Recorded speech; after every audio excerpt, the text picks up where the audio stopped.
제가 오늘 들려드릴 이야기는 정말 아직도 믿기지가 않습니다. 몇 달 전에 갑자기 사라진 폐지 줍는 할머니에 대해 이야기한 적이 있었는데요.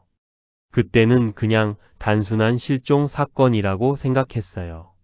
하지만 어제 동네 신문에 난 기사를 보는 순간 제 손이 덜덜 떨렸습니다.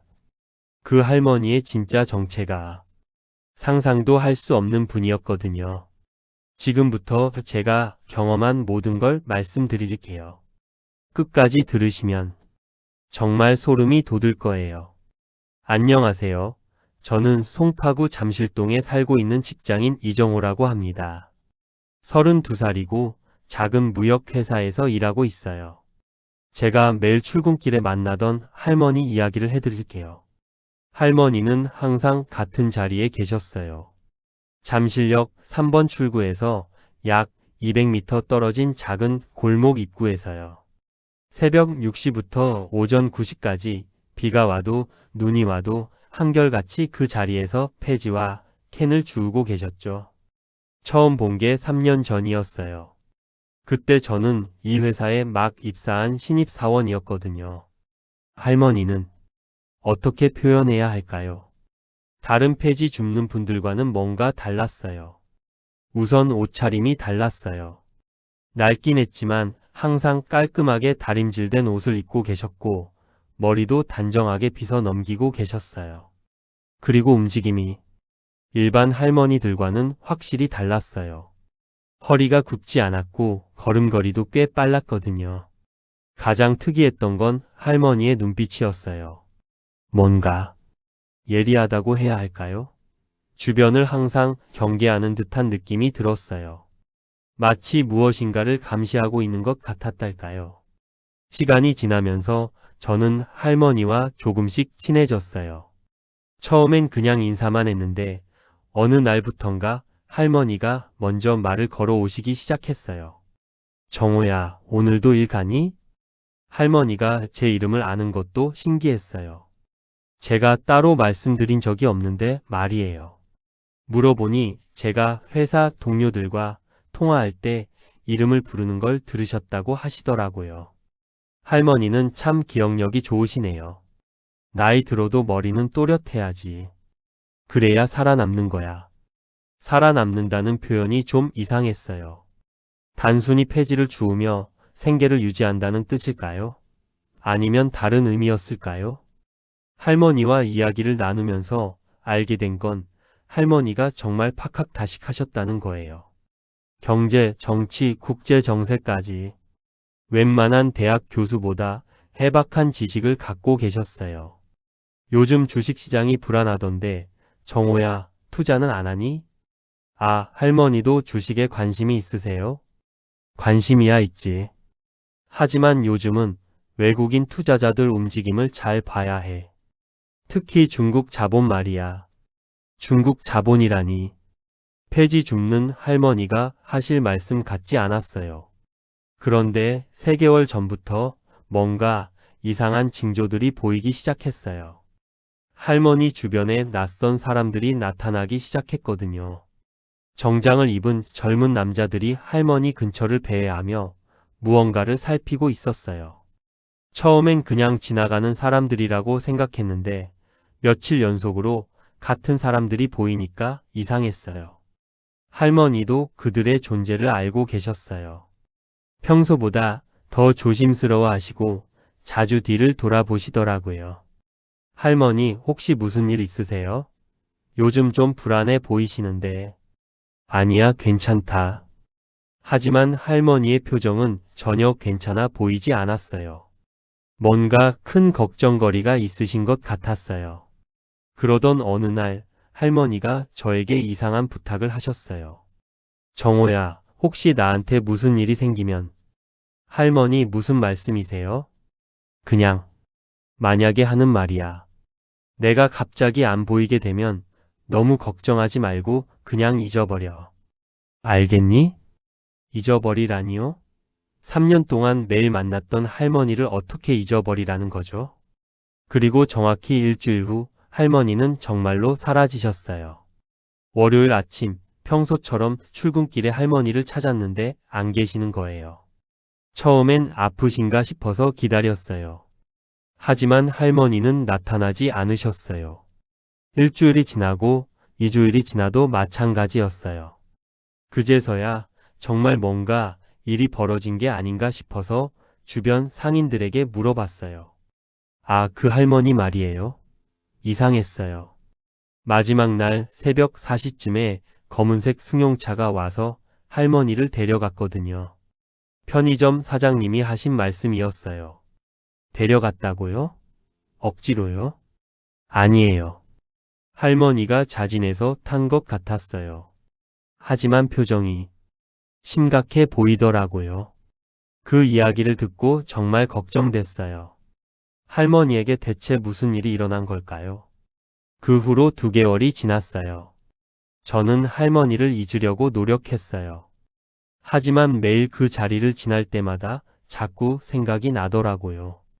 그러던 어제였어요. 퇴근길에 동네 신문을 받아서 집에 왔는데 일면 기사를 보는 순간 정말 깜짝 놀랐어요. 김영희 여사 국가유공자로 추서. 40년간 해외 정보 수집 활동. 김영희. 이름이 왜 익숙하지? 기사를 자세히 읽어보니까 정말 믿을 수 없었어요. 기사에 따르면 김영희 여사는 1970년대부터 2010년까지 40년간 국정원, 해외 공작원으로 활동했다는 거예요. 주로 중국과 러시아에서 정보 수집 임무를 담당했고 수많은 중요한 정보를 본국에 전달했다고 되어 있었어요. 기사를 계속 읽어보니까 김 여사 2010년 공식 은퇴 후에도 국내 정보 보호 임무를 자원해서 수행했다. 특히 최근 3년간은 외국 첩보원들의 국내 활동을 감시하는 역할을 담당했다고 전해진다. 3년간 외국 첩보원 감시. 이 순간 제 머릿속이 하얘졌어요. 설마 제가 3년 동안 만났던 그 할머니가? 기사에는 사진도 있었어요. 젊었을 때 김영희 여사 사진이었는데 눈빛이 제가 기억하는 할머니의 예리한 눈빛과 똑같았어요. 그리고 기사 마지막 부분을 읽고 정말 소름이 돋았어요. 김 여사는 지난 3개월간 건강이 악화되어 투병 생활을 해오다가 지난주 별세했다. 유족들에 따르면 김 여사는 생전에 잠실 근처에서 만난 한 젊은이가 자신에게 큰 위로가 되었다고 자주 언급했다고 전해진다. 잠실 근처에서 만난 젊은이. 그게 저였을까요? 저는 급하게 인터넷으로 더 자세한 정보를 찾아봤어요. 그리고 놀라운 사실들을 더 알게 됐어요.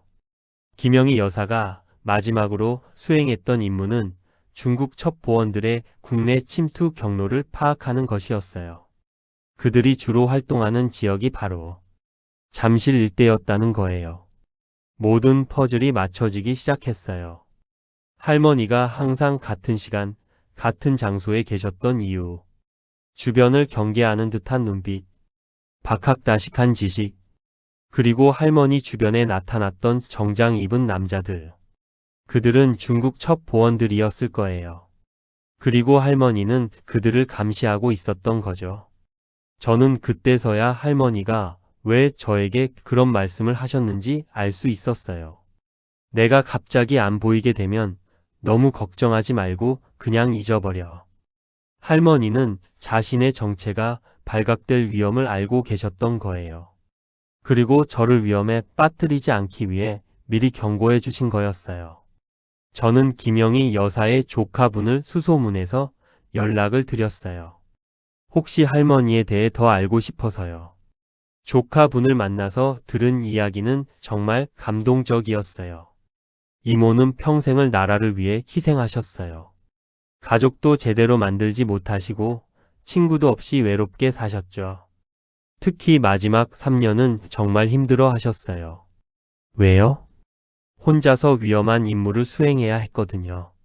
나이도 많으시고 언제 위험에 처할지 모르는 상황이었어요. 그런데 조카분이 잠시 멈추셨다가 계속 말씀하셨어요. 그런데 작년쯤부터 이모 표정이 많이 밝아지셨어요. 매일 출근길에 인사해주는 젊은 친구가 생겼다면서 정말 좋아하셨거든요. 혹시 그게 정호 씨 맞죠? 이모가 항상 말씀하셨어요. 그 친구가 매일 밝게 인사해주니까 하루가 기대된다고요. 저는 그 순간 정말 울 뻔했어요. 조카분은 할머니가 남긴 일기장도 보여주셨어요. 마지막 몇 페이지에는 제 이야기가 적혀 있었어요. 오늘도 정호가 밝게 인사해줬다. 3년 전 처음 봤을 때는 그냥 평범한 젊은이라고 생각했는데 이렇게 꾸준히 관심을 가져주다니. 덕분에 이 외로운 임무도 견딜 수 있다. 정호가 감기 걸렸나 보다. 며칠째 안 보인다.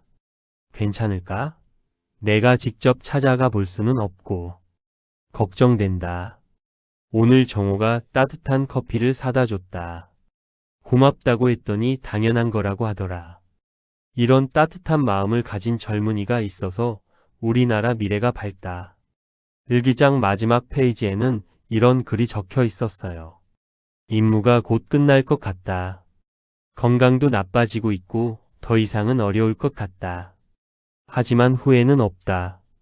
40년간의 외로운 생활이었지만 마지막 3년은 정호 덕분에 행복했다. 그 아이가 매일 건네주는 인사와 미소. 그게 내 인생 최고의 선물이었다.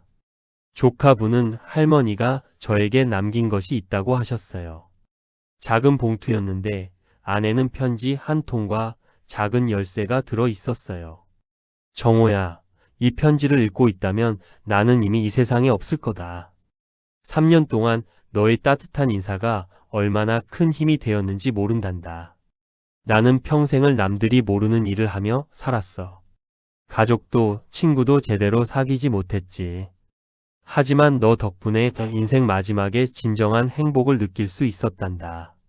이 열쇠는 잠실역 근처 은행 대여금고 열쇠야. 안에는 내가 평생 모은 돈이 있어. 많지는 않지만 너의 꿈을 위해 써줬으면 좋겠구나. 그리고 기억해라.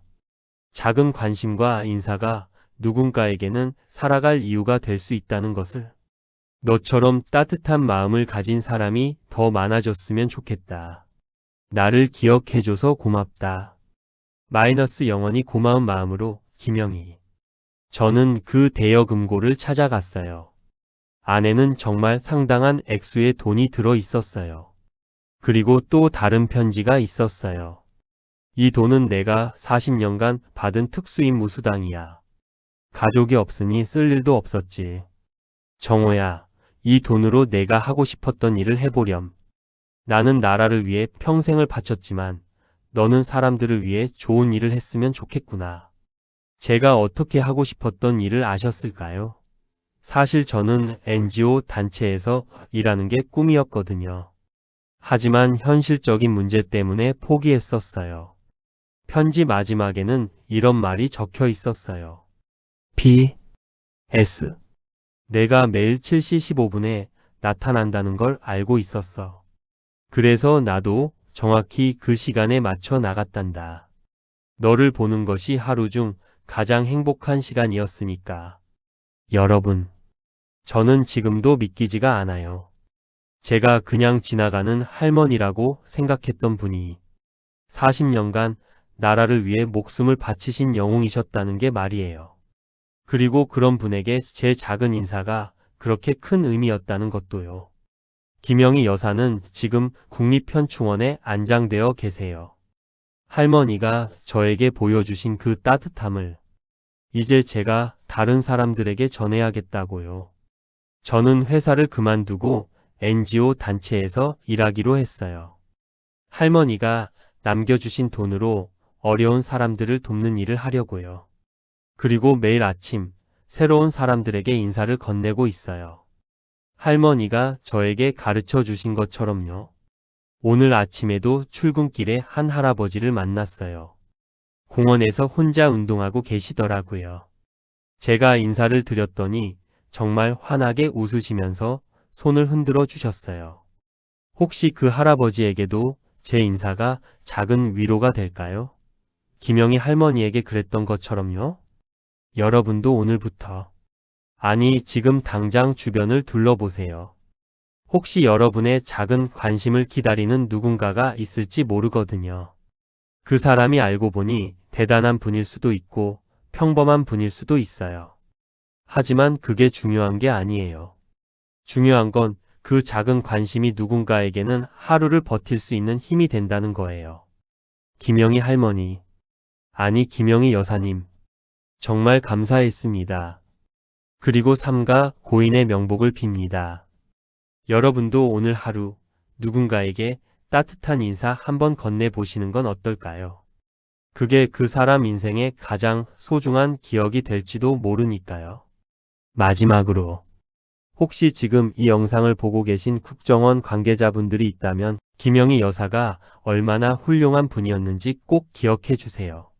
그리고 그런 분들이 외롭지 않도록 더 많은 관심을 가져주시길 부탁드려요. 우리 주변에는 우리가 모르는 영웅들이 많이 있을 거예요. 그분들에게도 따뜻한 관심과 사랑을 보내주시길 바랍니다. 그런데 여러분, 이 이야기에는 더 놀라운 후속이 있어요. 김영희 여사의 장례식에 참석했을 때의 일입니다. 저는 조용히 뒤쪽에 서서 조문을 드리고 있었는데 갑자기 한 중년 남성이 저에게 다가왔어요. 혹시 이정호 씨인가요? 네, 맞습니다. 누구세요? 저는 국정원에서 김영희 여사님과 함께 일했던 박민수라고 합니다. 여사님이 생전에 정호 씨 이야기를 정말 많이 하셨거든요. 그분이 들려준 이야기는 정말 가슴 뭉클했어요. 김영희 여사가 마지막 임무를 수행하면서 가장 힘들어했던 건 외로움이었다고 해요. 40년간 위험한 임무를 수행하면서도 누구에게도 털어놓을 수 없는 고독한 삶을 살아오셨거든요. 여사님이 저희에게 자주 말씀하셨어요. 매일 아침 인사해주는 젊은 친구가 있어서 하루가 기대된다고요. 덕분에 마지막 임무도 포기하지 않고 완수할 수 있었다고 하시더라고요. 박민수 씨는 계속해서 말했어요. 사실 여사님의 마지막 임무는 정말 위험했어요. 중국 첩보원들이 여사님의 정체를 눈치채기 시작했거든요. 언제 위험에 처할지 모르는 상황이었어요. 하지만 여사님은 끝까지 임무를 완수하셨어요. 그래서 갑자기 사라지신 거군요. 네, 마지막에는 정말 급박한 상황이었어요. 하지만 여사님이 수집한 정보 덕분에 우리나라에 침투하려던 첩보망을 완전히 차단할 수 있었어요. 말 그대로 나라를 구하신 거죠. 박민수 씨가 보여준 자료에는 더욱 놀라운 사실들이 담겨 있었어요. 김영희 여사가 마지막 3년간 잠실 일대에서 활동하면서 적발한 첩보원만 해도 12명이었다고 해요. 그들이 수집하려던 정보는 우리나라의 핵심 기술과 국방 기밀이었거든요. 여사님이 없었다면 상상하기도 싫어요. 그리고 박민수 씨는 제게 정말 놀라운 이야기를 해주었어요. 사실 여사님이 정호 씨를 처음 주목한 이유가 있어요. 저를 주목하셨다고요? 네. 3년 전 정호 씨가 이 회사에 입사하던 첫날 기억하세요? 그날 아침에 지하철에서 소매치기를 당할 뻔한 할머니를 도와주셨잖아요. 그런 일이 있었나요? 저는 잘 기억이 안 났어요. 그 할머니가 바로 김영희 여사셨어요. 그때 첩보원들이 여사님을 미행하고 있었는데 정호 씨가 도움을 주시면서 자연스럽게 그들의 시선을 돌릴 수 있었거든요. 그래서 할머니가 저를 기억하고 계셨던 거구나. 그 이후로 여사님이 정호 씨를 계속 지켜보셨어요. 매일 같은 시간에 나와서 인사를 나누면서 자연스럽게 주변 상황을 파악하셨던 거죠. 정호 씨 덕분에 완벽한 은신처를 얻은 셈이었어요. 박민수 씨의 설명을 들으니 모든 게 이해가 됐어요. 할머니가 항상 제 출근 시간에 맞춰 나오셨던 이유, 제 이야기에 관심을 가져주셨던 이유, 그리고 주변을 경계하시던 모습까지. 그런데 여사님이 가장 고마워하셨던 건 정호 씨의 순수한 마음이었어요. 계산된 게 아니라 진짜로 할머니를 걱정해 주시는 게 느껴진다고 하시더라고요. 정말 그랬어요. 저는 그냥 매일 만나는 할머니가 궁금하고 걱정스러웠을 뿐이었거든요. 박민수 씨는 김영희 여사가 남긴 또 다른 물건을 보여주었어요. 작은 수첩이었는데 거기에는 저와 나눈 대화들이 모두 기록되어 있었어요. 2020년 3월 15일 마이너스 정호가 감기 걸렸다고 마스크를 권했다. 따뜻한 마음씨다. 2020년 7월 3일 마이너스 정호가 비 온다고 우산을 빌려줬다. 다음날 새 우산으로 바꿔서 돌려줬더니 기뻐했다. 2021년 1월 8일 마이너스 정호가 취업 걱정을 하고 있다. 응원해주고 싶지만 내 신분상 조언하기 어렵다. 2021년 9월 20일 마이너스 정호가 승진했다고 기뻐한다. 나도 덩달아 기쁘다. 할머니는 저의 모든 일상을 다 기억하고 계셨던 거예요. 마치 진짜 손자를 돌보는 할머니처럼요. 그리고 수첩 마지막 페이지에는 이런 글이 적혀 있었어요. 정호는 내 인생의 마지막 선물이다. 40년간 누구도 사랑할 수 없었던 나에게 가족 같은 존재가 생긴 것이다. 이 아이가 건강하고 행복하게 살기를 바란다. 그리고 언젠가 이 아이가 내 진짜 모습을 알게 되더라도 부담스러워하지 말고 자신이 누군가에게 얼마나 소중한 존재였는지 기억해 주길 바란다. 저는 정말 울었어요. 장례식장에서 소리 내어 울었어요. 박민수 씨도 눈시울을 붉히며 말씀하셨어요. 여사님이 마지막에 하신 말씀이 있어요. 내 평생 가장 잘한 일이 정호라는 아이를 만난 것 같다고 하시더라고요. 그 순간 저는 깨달았어요. 제가 할머니에게 위로를 준 것만큼 할머니도 저에게 큰 가르침을 주셨다는 걸요. 장례식이 끝나고 저는 김영희 여사의 조카분과 더 긴 이야기를 나눴어요. 이모는 평생 혼자 사셨어요. 임무상 가족을 가질 수 없었거든요. 하지만 마지막 3년은 정말 행복해 하셨어요. 매일 정호 씨 이야기를 하시면서 내게도 가족이 생긴 것 같다고 하시더라고요. 조카분이 보여준 또 다른 편지가 있었어요. 김영희 여사가 저를 위해 써놓으셨지만 전달하지 못한 편지였어요. 정호야, 너에게 고백할 게 있다. 나는 내가 생각하는 그런 평범한 할머니가 아니야. 하지만 너를 보고 있으면 내가 평생 꿈꿔왔던 평범한 삶이 어떤 건지 알 수 있었어.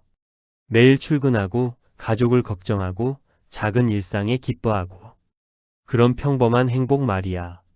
나는 그런 삶을 살 수 없었지만 너를 보면서 간접적으로나마 경험할 수 있었단다. 혹시 내 정체를 알게 되더라도 부담스러워하지 마라. 나는 그저 너의 할머니였을 뿐이야. 그리고 너는 내 마음속 손자였단다. 그 편지를 읽고 나서 저는 제 삶을 완전히 바꾸기로 결심했어요. 김영희 여사가 남겨주신 돈으로 저는 정말 NGO 단체에서 일하기 시작했어요. 주로 혼자 사는 어르신들을 돌보는 일이에요. 매일 아침 저는 혼자 계신 어르신들을 찾아뵙고 안부를 묻습니다. 김영희 여사에게 했던 것처럼요.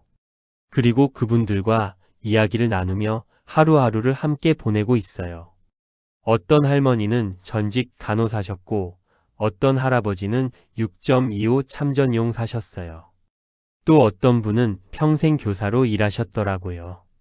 모든 분들이 각자의 이야기를 갖고 계시고 모든 분들이 존경받아야 할 삶을 살아오셨어요. 혹시 그분들 중에도 김영희 여사 같은 숨겨진 영웅이 계실까요? 아니면 평범하지만 소중한 삶을 살아오신 분들일까요? 상관없어요. 중요한 건 그분들이 혼자가 아니라는 걸 느끼게 해드리는 거니까요. 6개월이 지난 지금 저는 매주 15분의 어르신을 정기적으로 찾아뵙고 있어요. 그리고 그분들 모두가 저에게 특별한 가르침을 주고 계세요. 김영희 여사처럼 대단한 경력을 가진 분도 계시고 정말 평범하게 살아오신 분들도 계세요. 하지만 모든 분들이 각자만의 지혜와 따뜻함을 갖고 계시더라고요. 어제는 87세 박할머니가 저에게 이런 말씀을 하셨어요. 정호야, 내가 매주 와서 이야기해 주니까 일주일이 금방 간다. 내 덕분에 하루하루가 기대돼. 이 말을 들었을 때 김영희 여사가 제게 느꼈을 감정을 조금이나마 이해할 수 있었어요. 그리고 저도 깨달았어요. 제가 그분들에게 주는 것보다 받는 게 훨씬 많다는 걸요. 여러분, 마지막으로 하고 싶은 말이 있어요. 우리 주변에는 정말 많은 사람들이 작은 관심을 기다리고 있어요. 그게 김영희 여사 같은 숨겨진 영웅일 수도 있고 평범한 이웃일 수도 있어요. 하지만 중요한 건 그게 아니에요. 중요한 건 그 작은 관심 하나가 누군가의 하루를, 누군가의 인생을 완전히 바꿀 수 있다는 거예요. 저는 그냥 지나가는 할머니에게 인사 한번 건넸을 뿐인데 그게 40년간 외롭게 살아오신 분에게는 가장 소중한 선물이 됐어요. 그리고 그 할머니는 저에게 인생의 방향을 바꿀 만큼 큰 가르침을 주셨고요. 오늘부터라도 늦지 않아요. 여러분도 주변을 한번 둘러보세요. 엘리베이터에서 만나는 할머니, 매일 지나가는 경비 아저씨, 동네 상점 사장님. 그분들에게 작은 인사 하나라도 건네보시면 어떨까요? 그게 그분들에게는, 그리고 여러분에게도 생각지 못한 선물이 될지 모르거든요. 김영희 여사님 정말 감사했습니다. 그리고 천국에서 편히 쉬시길 바랍니다. 여러분의 하루하루가 누군가에게는 가장 소중한 기억이 되길 바라며 감사합니다. 구독과 좋아요는 사랑입니다.